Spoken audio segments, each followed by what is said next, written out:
નવા બ્રિજો બહુ જ જોવા મળશે અને ખૂબ જ સરસ મજાનું એવું વાતાવરણ ક્રિએટ થઈ રહ્યું છે. ગુલાબી ઠંડી છે, એક બાજુ તાપ છે અને સરસ મજાની એવી ઠંડી છે.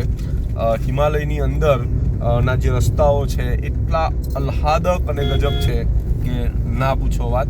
અને સરસ મજાની મજાનો આનંદ માણી રહ્યા છીએ અત્યારે.